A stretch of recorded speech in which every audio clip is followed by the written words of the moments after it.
Good afternoon, it's just me. Look at this and their red boilers. Think safety.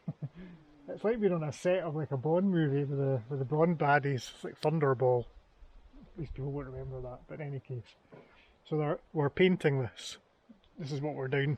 It's quite a quick visit today because the weather's not great, and also we just like to check on the place.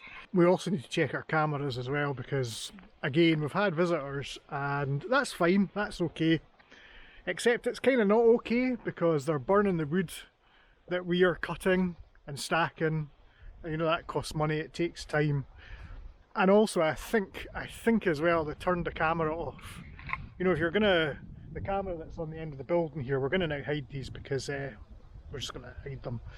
They had their fire down by the play park there, and they tried to pitch their tents here. And we only have very limited video of them from the camera there, and they also broke our style, which we're a bit miffed about. Unfortunately we don't have that on camera because I think they switched the camera off. When I was up there I did notice that the camera might have been switched off. I wasn't sure, but now that I see that, and it's interesting that we were down here on the 10th and it only took images for the 11th, and then it stopped at about 8 o'clock. I think that's about right. They may even have went in and like, no, actually, you know, I'm going to take that back because they would have deleted it, presumably. Why would they do that? This requires more investigation. But look what they did. The vandals, not happy. I'm going to get my Bond baddies to track them down and have them murdered. Sorry, I can't say that on YouTube, can I? Can I say that on YouTube? Yeah, it's like unalived. You're going to be, see these guys with these paintbrushes, you're going to wake up one night and they're going to be looming over you with some forest green paint on a paintbrush and you're getting it right in the chops. Honestly, imagine ruining our pristine, perfectly unharmed style.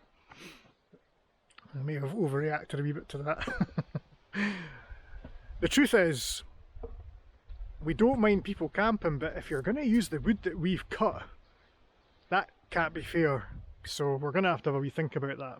On further investigation, the batteries in our camera ran out, so that's why it only caught up to that, like on the 11th, on the Monday. It's a weird night to camp on a Monday. It looks like they might be they could even be like a group of, like a youth group. Not a youth group, an older youth group. To be honest, I'm not actually that peeved because they didn't leave a mess. They didn't try to get into the building or anything, so they just camped. So fair play, but our wood.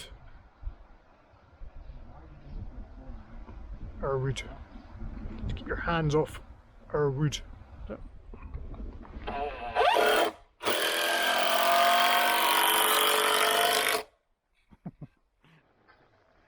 Right, so I fear we may have got a bit carried away. My neighbour built one of these. It's a trestle for cutting logs. Dang it, I was going to say, guess what it is in the comments below, because it's YouTube, but I forgot. you could just restart like clips of. I'm not going to do that. I can't be arsed. Right, so my neighbour built one of these, and his is like waist height and for one bit of wood. And I thought it might be an idea to have one where we could cut like more than one bit of wood. But I think what we've built is a house. It's quite high, it's quite large. Thomas is like a normal sized person. It is actually as big as that, so it's yeah. So the idea is that we would maybe so thoughtless. The idea is in my mind is that we would maybe put 4 or 5 like pioneer and pole type sort of long lengths of wood on this, and then we would cut 5 at a time, because you can do that with a chainsaw, you don't need to just cut one. But I think it might be even a bit too high for that, so we might need to take something off the legs at the bottom. It's certainly sturdy though.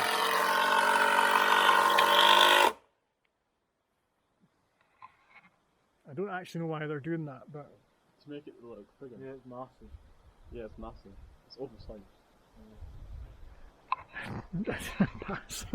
I'll be entirely honest and say that I dropped techie at school, so this is not my strong suit, as I think you can tell, but The problem we have with this is that it wobbles that way. Go and wobble it. It's not a massive wobble, but it's a wobble nevertheless. And I'm thinking diagonal cross. But honestly, if we put more wood in it, it's going to like fall through the Earth's crust that weighs a ton. To be honest, I think we need to shorten the legs, maybe, and we can do that. So we'll maybe shorten the legs, and we'll put some more cross braces in. Do any of you guys do techie?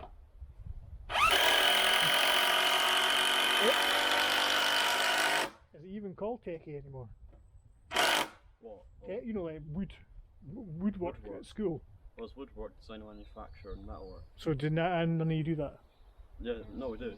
Do you? So how do we stop it wobbling that way then? What's that We thing don't that do you on it. about? Yeah. What? It's just small little projects. Yeah, it's not like construction drawing. Are you, Doesn't make me go on. No. go on. Right, George could go on. On. It's not gonna happen. Well, someone George could go on then. I'll go on then. Someone. This is we're stress testing it. Why do you want to do it? I've totally risk assessed this. We've risk assessed this.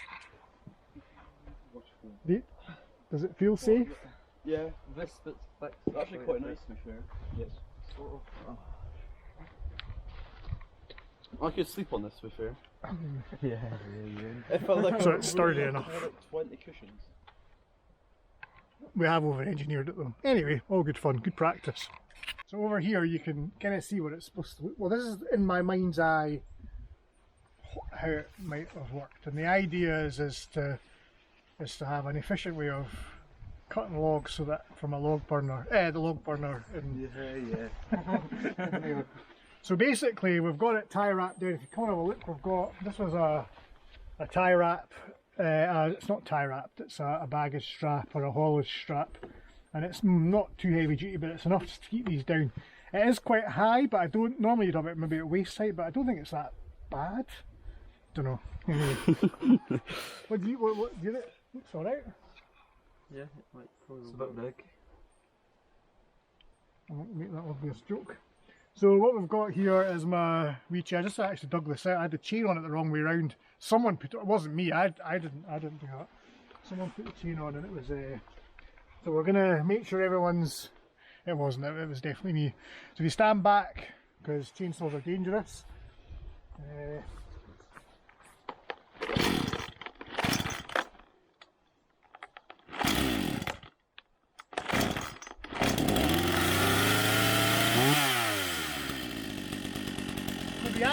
The idea with this was that you could cut more than, instead of keep having to bring more wood over to cut and shift things along, you could like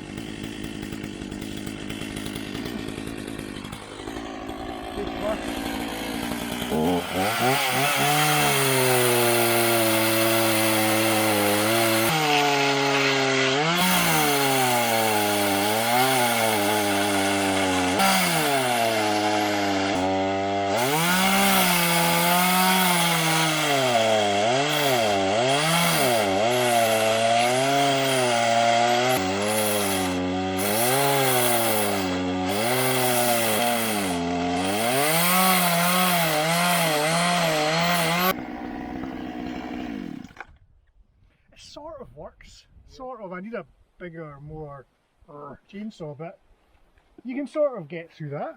Sort of. You might just have a thingy on the end, another.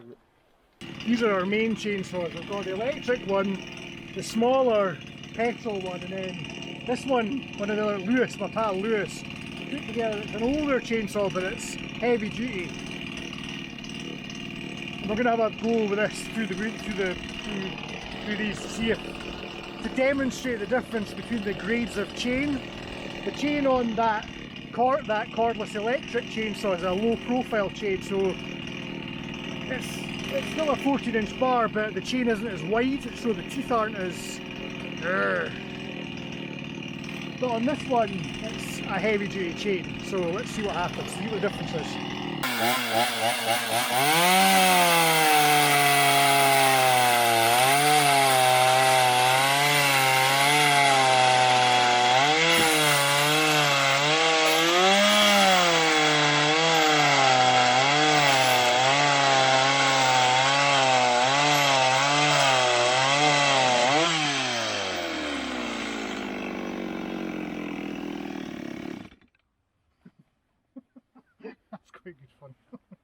So there's a lot of smoke coming off that. I don't know, it might just be oil on the manifold maybe, not quite sure. I thought maybe it might, these chainsaws, a lot of people don't realise that you can't just like pick up a chainsaw and use it. Even the electric chainsaws need chain oil, so you buy oil and then basically it dribbles out on your chain as you're cutting. If you don't have that, your chain overheats and it dulls and it's bad, and you get smoke and it burns the wood. This is old, it's not ran for ages, so that I'm not quite sure where that smoke was coming from, but you can see how more quickly it went through the wood there, the logs. So that's just a wee demonstration. The electric chainsaw is handy, you don't need to worry about mixing fuel or the smell, and it's really light as well, but it does not cut in the same way that that one does, or indeed even that one. But that one's better, that's my new favourite.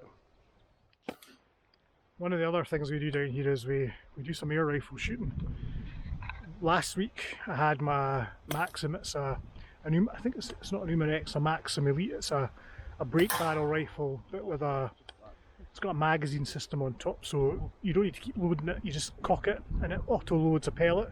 But it is a spring powered rifle. I think it might actually be pneumatic, I need to check. What we're using today is a Walther Rain, which is a PCP rifle, a pre-charged pneumatic. And the difference in price is about 200 for the Maxim, about 800 for this. But they're hitting everything with that. You just missed. You may have just missed that, but they're shooting these, this is our firing range. We've got like old crockery lined up and they're hitting it every like 80% of the time.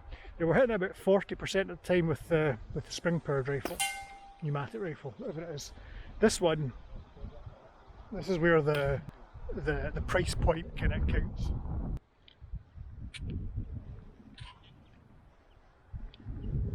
There is a small boy taking his trousers off in the background, but to be fair, they are. I know that. I'm just in case anyone like YouTube might have like, you know, like, he is dressed. This will boost that. It's not those kind of outdoor activities. Oh, I forgot to cock it again.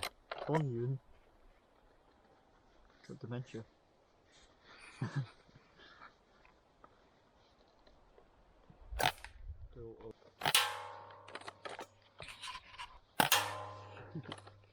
Right, I shot the cup and it broke. Missed the cap. Missed. No, and then I once, shot the hit rest, twice. the bit that was left, and now they want like the handle. I can't even see it. Where is it? She went to Specsavers. Probably. Oh, I see it there. Right, okay.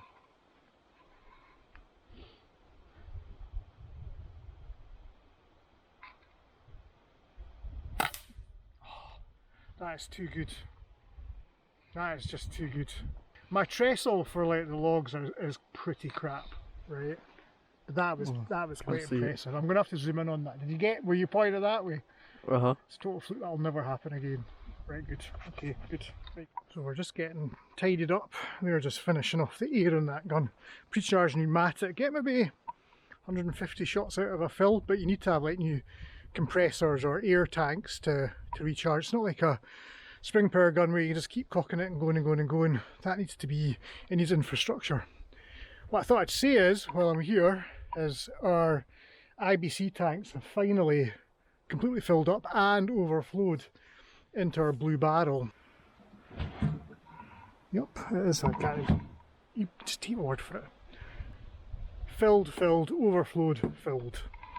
So, and also, the reason I'm saying this and talking about this is because we flush both toilets and they refill as quickly as they ever did with the tank up the hill. So obviously we're doing all this work. If you are going to come, you're not even going to see this, because I think I still think that people come here, use the facilities and think that it's still abandoned, despite all the signs we've put up. I don't quite know what to say about this, except to say that if we are down here, you know, cutting wood up, tidying, stacking wood, and then you're coming on site and you're camping, which we don't mind you doing, and then but you're burning the wood that we're preparing, that doesn't seem equitable, given that we're a charity and you're not paying for it. It sounds mercenary, but yeah, we need to have a wee think about how we do that. I don't want to put signs up saying private, no entry, no camping, blah blah blah, but we need a way of we need a way of controlling this, because it's not fair that we do all the work and people just come on site and use, and you know, they're sitting on the benches that we built, and it just seems unfair. Right, we're going to go up the road, we're going to get tidied up and go up the road. I think it's going to rain again, so I'm going to go and flush the toilets again so that there's some space in our tanks for all the rain that's about to arrive.